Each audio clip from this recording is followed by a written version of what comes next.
The attempt to rein in Donald Trump's war powers failed as Congress continues to abdicate their power to the unhinged executive branch. This is following Donald Trump's insane and blatant war crimes and piracy in the Caribbean, and now Congress is actively enabling it. Only 3 Republicans supported reining in Donald Trump's war powers, with 1 Democrat opposed and 4 abstaining, allowing it to fail. Isn't it funny how it's always just enough members of the opposition party to abstain to allow the war machine to do whatever it pleases? Don't get it twisted and fall for the theater and allow these party line votes to fool you. This is the Uniparty supporting war against Venezuela. This is why Hakeem Jeffries and the Democrats voted with Republicans to massively expand the military budget. They voted to expand the military budget to prepare for war. Despite the fact that the majority of the American people oppose expanding military budgets, including Republicans, that is exactly what our ruling class does. Despite the fact that the majority of the American people oppose war against Venezuela, that is exactly what we're about to do. Notice how the will of the American people is never reflected in American policy. Meanwhile, they have the nerve to call Nicolas Maduro a dictator.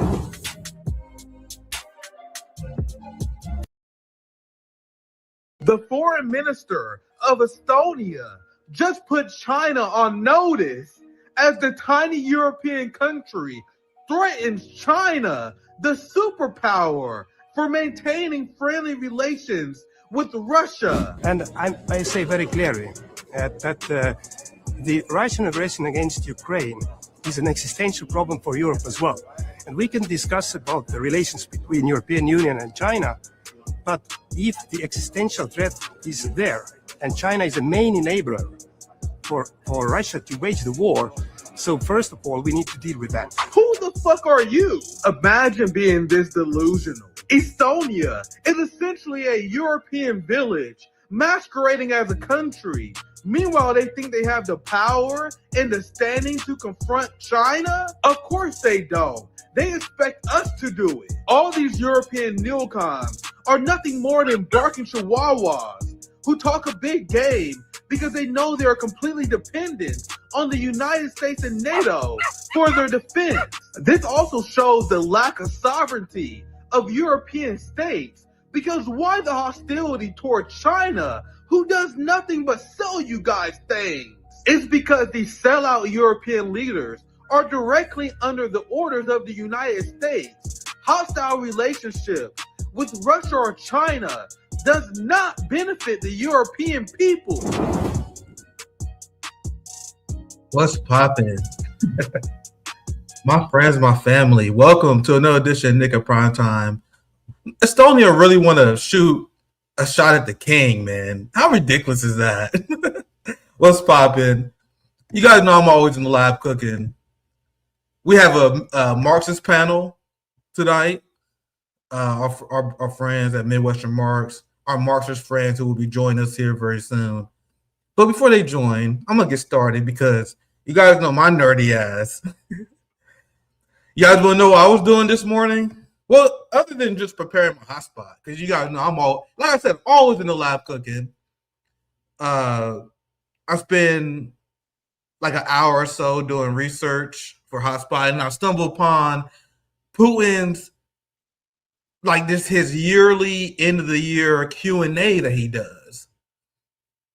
And as I was watching this English dub version, because the entire world was watching Putin's speech and him talking at his Q&A.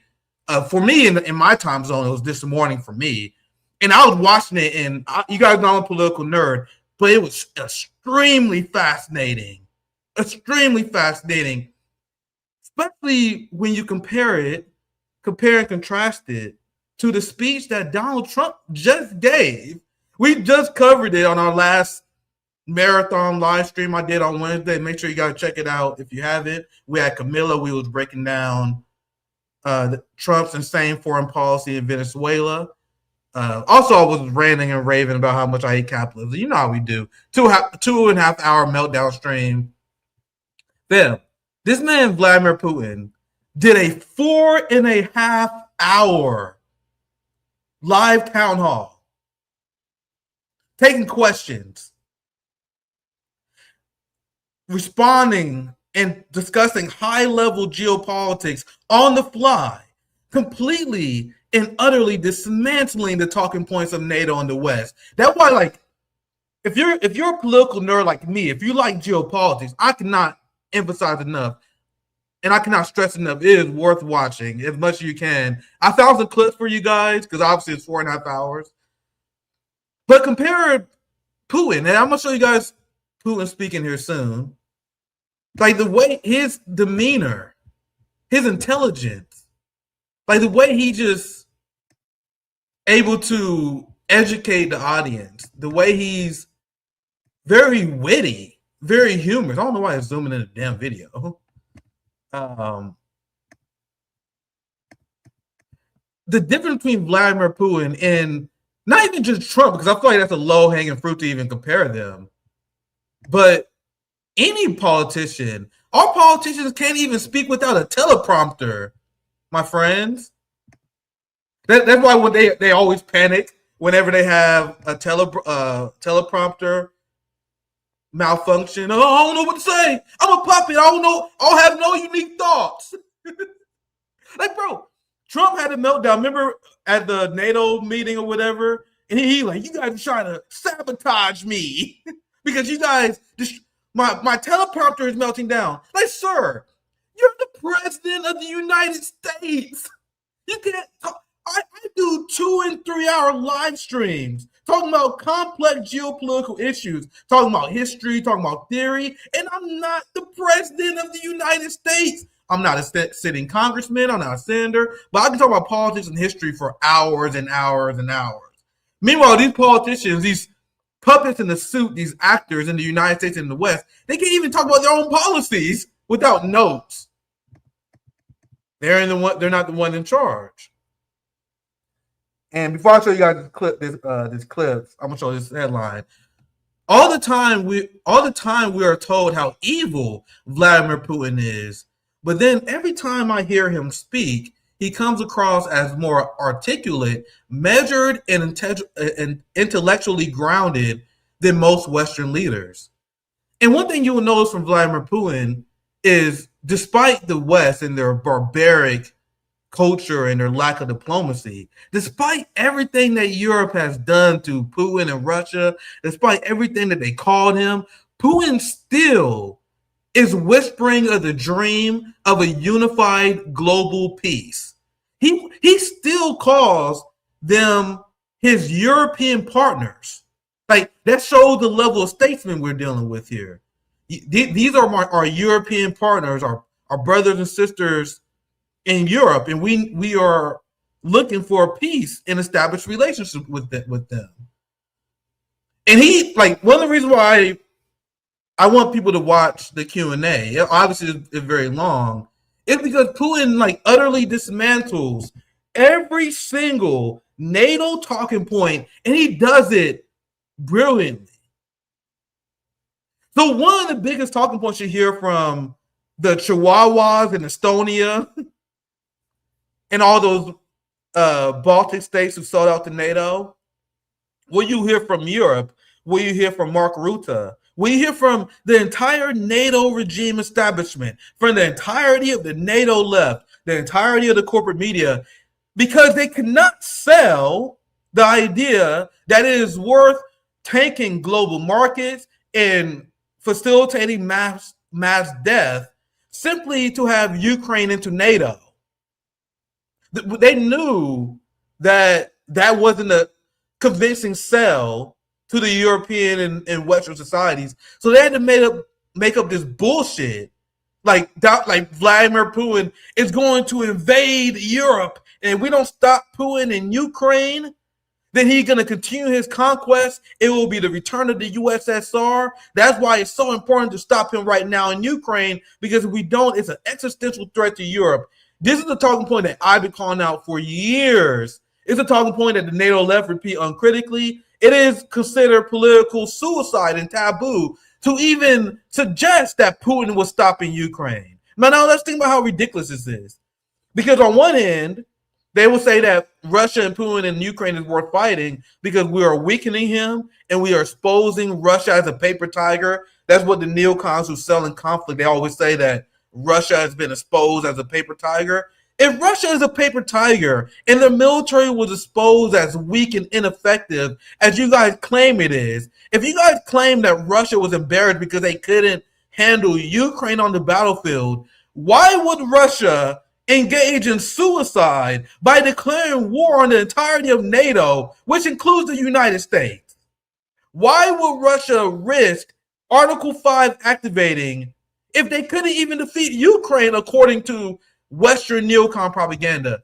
It's absurd and it never makes sense at face value. But fam, that's the only thing they have in order to sell this war. Whenever you listen to Democrats, whenever you listen to any NATO war defender, they say, we have to support it because Putin won't stop. And then whenever someone said that, hey man, we just want a buffer zone between the West and Russia. Since you guys think Russia is so evil, doesn't it make sense to have a buffer zone? And that is what Russia wants as well. So Russia is not going to continue after the Ukraine war. If anyone in the West said that, they were labeled as a Putin puppet. They label everyone as a Russian puppet for even if you don't repeat this claim that Putin is he wants never ending war with Europe. But meanwhile, like this was weeks ago. And you guys know I watch corporate media like a hawk, like especially foreign policy. Like I skip obviously 95% of the corporate media segments I see, let alone all of them. But like out of all the corporate media stories, and that's how I'm able to filter through it. I'm not watching corporate media unless they covering foreign policy. That's why I do propaganda reports, because I'll watch like a CNN report on Ukraine to see how they're selling that. I'll watch MSNBC coverage on Gaza to see how the neocons are selling that. That's how I'm able to break down empire propaganda, because I know what they're going to say before they say it. I see what the think tankers are saying, especially as my new job as a citizen journalist, as an educator. It's my job to hear what the neocons say. You don't have to waste your time doing it. So I can come back and I can tell you guys talking points on how to dismantle it. One way you can dismantle every single talking point on every single MSNBC and CNN corporate media outlet, that whenever they talk about Ukraine, I am not bullshitting you guys. I'm telling you guys this because you haven't seen it. I have. Every single segment, they always paint the Ukraine war as existential, because if they don't stop Russia and Ukraine, then Russia eventually going to take over Europe. Every single segment says that without any pushback or criticism, even though that's an absurd proposition. But Putin has been saying it for weeks now. He want to put it in writing. Once again, what reason would Russia have to attack any European country if they were not pursuing war against Russia? If we are abandoning NATO expansionism, Russia has no reason to engage in war with Europe. In fact, they would be better off doing business with them. That's why I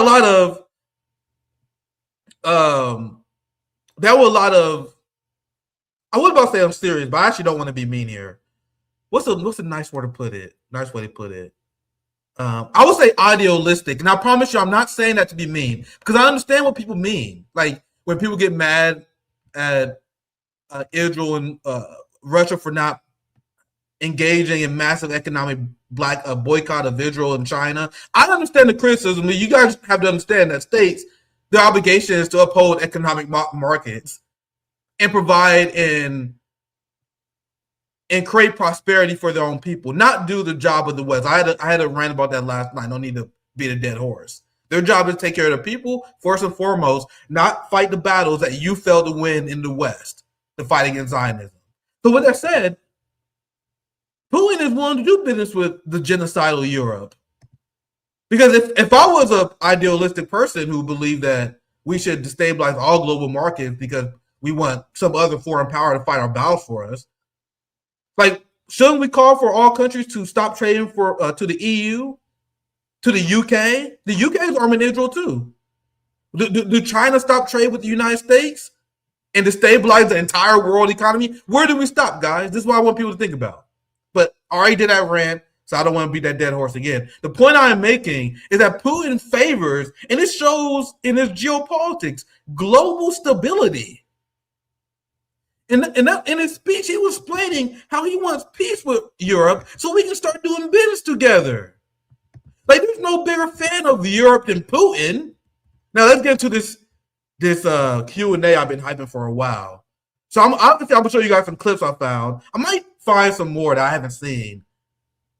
Even though I did see a lot. Obviously, I didn't watch the whole 4 hours. I watched like maybe an hour or so. So there's a lot of this I haven't seen. I know a lot of what was said, though, because headlines are already being written about it. So here's Putin. If we was to join our efforts, he's talking to Europe. Russia and European countries, our joint GDP will be higher than the United States. So let's I think this is the English double. And if we were to join our efforts with European countries, Russia and European countries, our joint GDP would be higher than the United States. Of course, this is all theoretical, but it is quite obvious. The fact is quite obvious that unifying and complementing our abilities, we would thrive instead of fighting each other like you are doing. And Putin has 4.5 hours of him speaking here, and he do the Q&As. But you notice that the West never show him speaking to his audience. They always paint him as this completely unreasonable beast who just want to destroy the West. And that's why this Q&A is worth watching. This is why Western leaders are terrified of Putin and even showing him to their audience. Because when you hear Putin, it immediately discredits every single characterization you hear about him from the West. Because if you show Putin speaking with the English dub like this in the stream that I saw, you will hear Putin begging Western leaders, let's find peace, let's engage in trade, let's create prosperity for our people. He also explains how the Ukraine crisis got started in the first place. I'm gonna see. I wonder if I can find that clip because I saw him. That's one of the moments I saw live where he was like, "This started when NATO and the West helped Ukraine engage in the coup in 2014, and the Ukrainian government started shelling ethnic Russians in southeastern Ukraine. So we want to establish peace in Ukraine, reestablish peace in Europe, so we can have prosperity for us." So the point I am making is, there is no way that like the ordinary person will hear Putin speak then versus hearing Mark Rutte, who advocating cutting social spending, decreasing the prosperity of his own people, engaging in austerity in order to promote never-ending war. Germany is selling conscription now. The UK, like, we need our young men to sign up to the military in order to fight for Russia. So compare the speeches where Putin is advocating for peace and prosperity. The West is advocating for conscription and never-ending war. The EU is now advocating for piracy and theft as policy, with stealing Russian funds. Another topic that Putin called out expertly. I saw that part. I'm gonna see if I can find some more clips for you guys live. I found a few. I might show you guys some more because this Q&A was extremely fascinating. As I mentioned before, at first I was watching it as I was preparing my hotspot that I shot earlier today, and then as I was watching, I kept watching like another 30, 45 minutes before I had to shoot my video because it was just that interesting. So I read the caption this, but let me show you guys this one. This is one that there's another video that show how reasonable Putin, and I personally believe, I explained this to my audience so many times, why I personally believe that Russia is reasonable in the Ukraine proxy war. It's the same reason why many people in Russia support Putin, because they understand that it's a legitimate concern for Russian national security. And once again, they are not being unreasonable. calling for an end of fascism in Ukraine, ending the power of Banderite Nazis, calling for a demilitarized Ukrainian state when they was bombing their own people, and calling for a NATO buffer zone is not unreasonable. If you think that, you are a crazed neocon. You really believe that we should sacrifice millions of people and global stability for the regional claim for Ukraine to have the Donbass? You want Ukraine to have the Donbass in the Luhansk region so bad you're willing to cause nuclear winter and decrease the quality of life for Europeans like they are doing right now. I've been doing ongoing coverage of the austerity in Europe, how energy prices have exploded in Europe because they sacrifice buying cheap Russian natural gas to appeal and appease the United States. Oh wait, let me play this clip. I didn't play this clip yet. There's a lot to rant about this Q&A. Our guest should be joining us here very soon. I'm actually interested in getting Midwestern Marx thoughts on this. We're also going to cover the Epstein list being released today.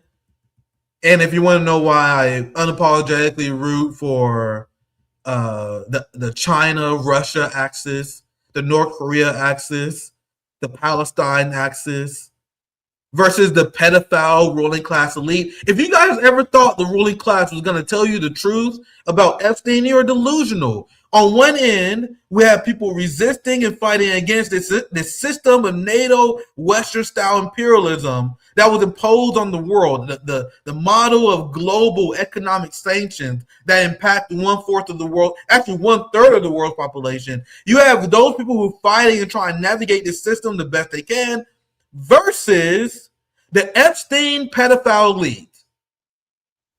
This is what Trotskyites and liberals need to understand. That the battle lines are drawn. You have the imperial core in their nation state, in their obedient client states, versus everyone else who are trying to resist the West. That is what everyone else missed, except the tankies.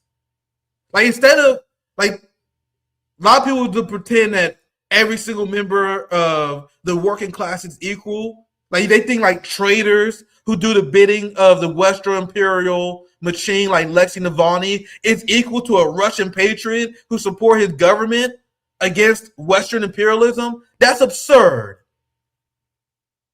Yep. All right, I need to play this damn video. All right, let's listen to this.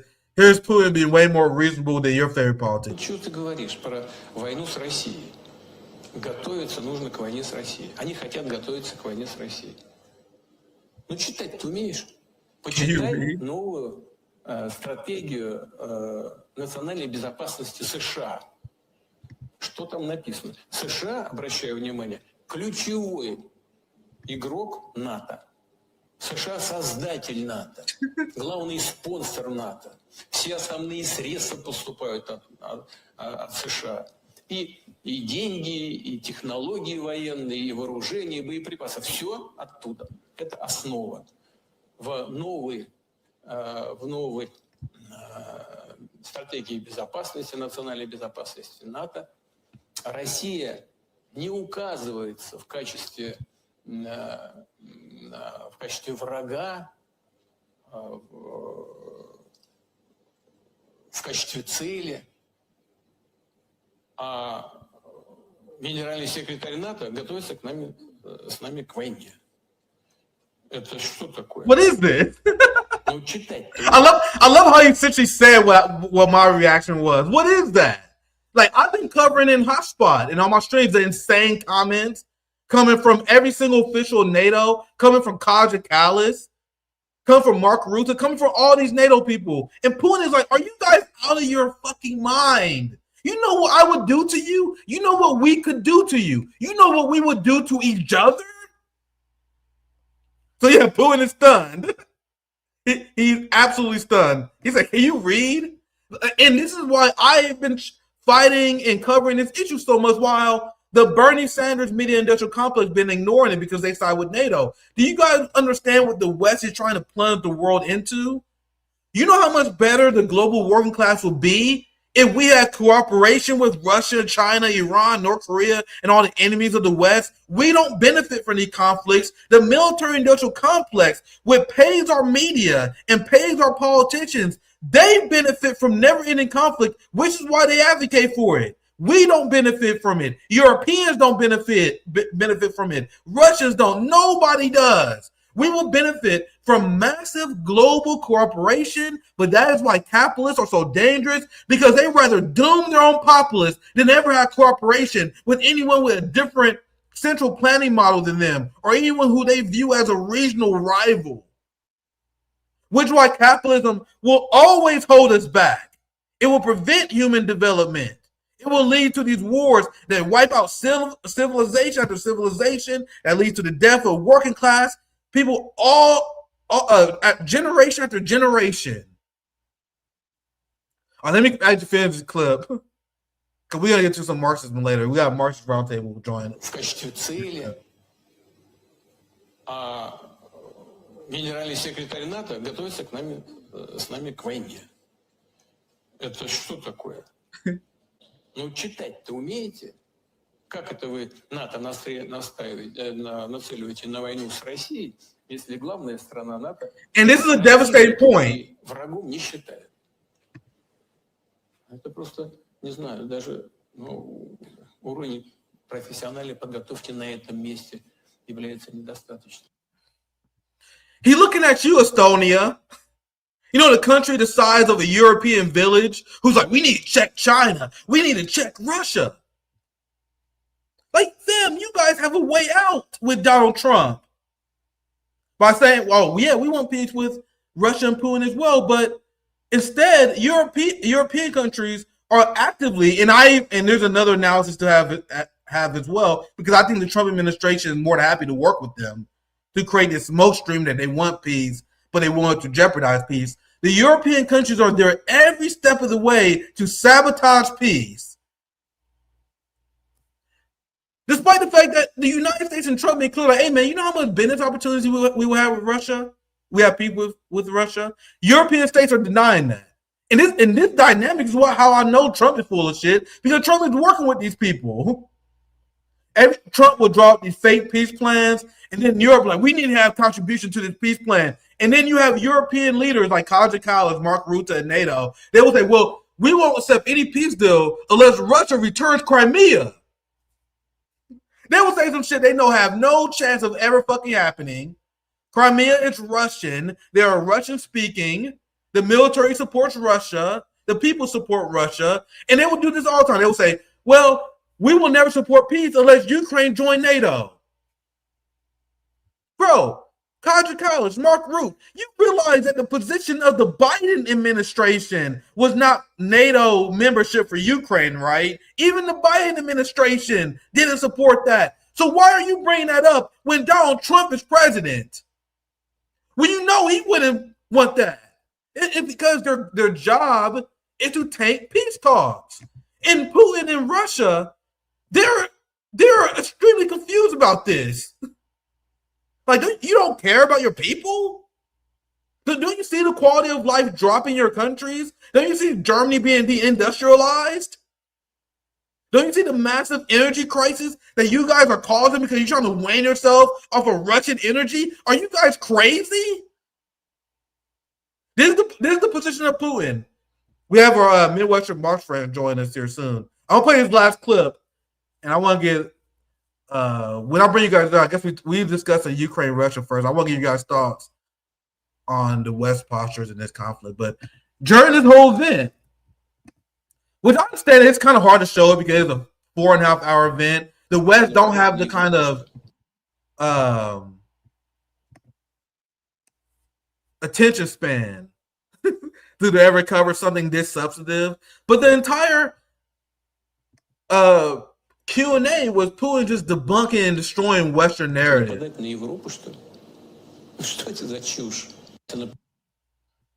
I seen it a lot. Every single time I see Putin speak, he's like, bro, the idea that we will continue past Ukraine and attack Europe is absurd. But Western neocons repeat it ad nauseum Like, as if it's a fact. You're a Putin puppet if you don't agree. There's another one. Врага. Вот там создают образ врага, в данном случае из России, для того, чтобы прикрыть ошибки, которые системно совершались многими западными правительствами на протяжении ряда лет и в сфере экономики, и в сфере социальной политики. Врага. Вот. So Putin does this all the time. Another reason why they don't show Putin speaking, because every single time he gets a chance to speak, he explains that you know that the reason why your politicians keep trying to blame us for your problems is because they fail to have coherent fiscal and economic policy, which improves the lives of their people. So in order to deflect from that, they got to create a boogeyman. The evil Putin and the evil Russia is going after you. So let's cut your pension. Let's cut your healthcare fund like we did in the UK and Germany. And let's fund war against Russia, because your enemy is not our oligarchs who sold out their own people to the genocidal state of Israel, BlackRock, Palantir, among other things. You should be afraid of Putin. Be afraid of Russia. Despise them. And it works on the NATO left. It works on this. So let's throw our Marxist panel. Yeah, no, I got the homies from Midwestern Marx join us. You guys don't like to have Midwestern Marx on every once in a while. Talk to my Marxist friends, do our Marxist roundtables. We have Dr. Carlos Garrido from the ACP and from Midwestern Marx. You guys have my good friend Eddie Liger. You guys know Eddie black people with double legs nowadays. He black people with double legs, spreading and teaching the working class theory. It's great to have you on, man. We got to grapple one day. What's poppin', guys? How's it going, brother? Thanks for the invite. Yeah, absolutely. I don't know if you guys saw this Q&A with Putin or seen any clips. It was essentially a masterclass of Putin destroying the EU. Here's him destroying Zelensky. Like, he was cooking Zelensky for 4.5 hours. I wish I can show you guys more clips, but I'll play this one.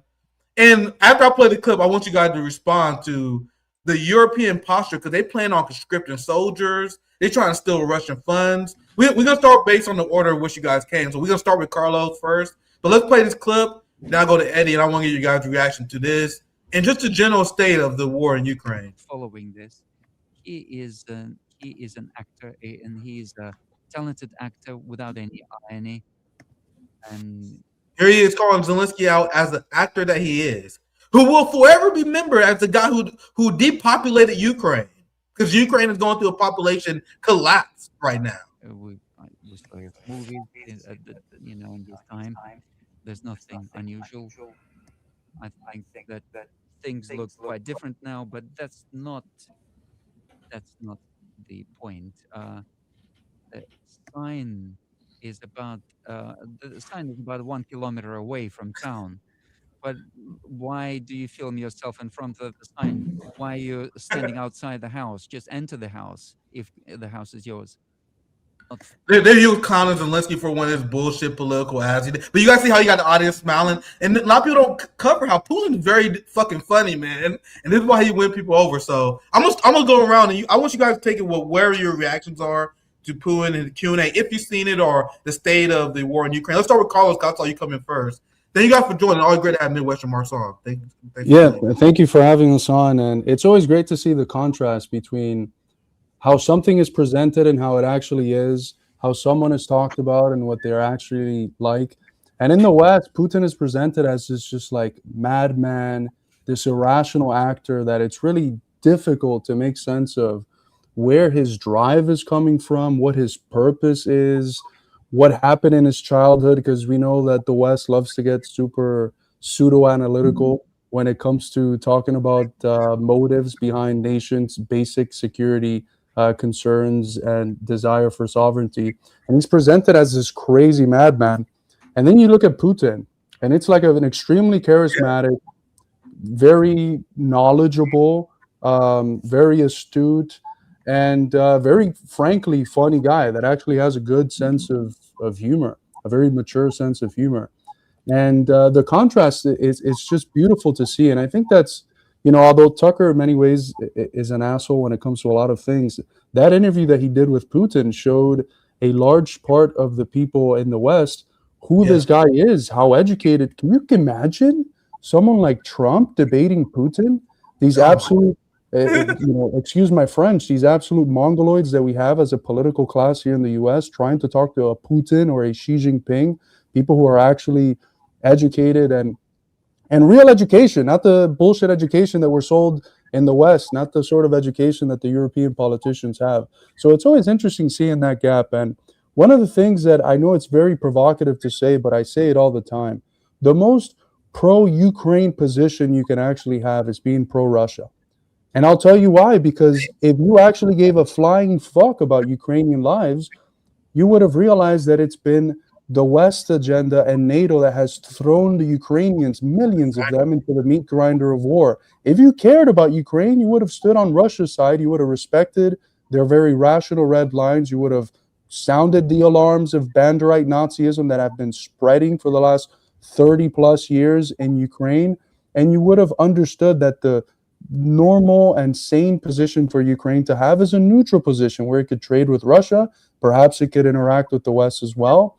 But that's not what the West wanted for Ukraine. And the biggest traitor here is, of course, Zelensky, who's not only an actor, but committing high treason against his people by allowing his people to be used as cannon fodder in the West's war against Russia. So the most pro-Ukraine position you can have, if you actually care about Ukrainian lives, is one that stands on the side of Russia and Putin.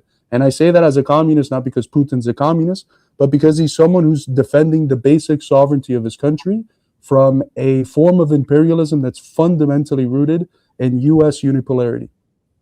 Very well said. I'm gonna take this opportunity because I was rating for the first part of the stream. I'm gonna end the RBN side. We're still streaming on Twitch, X, Kick, and fuck, Zoe about killed me. I forgot to go on Rumble. I've got to do Rumble again. But make sure you gotta check out the other streams if you're on the RBN YouTube side. You guys know we're expanding things. But I'm gonna end the RBN side this time. Then I'm gonna get to Eddie. And the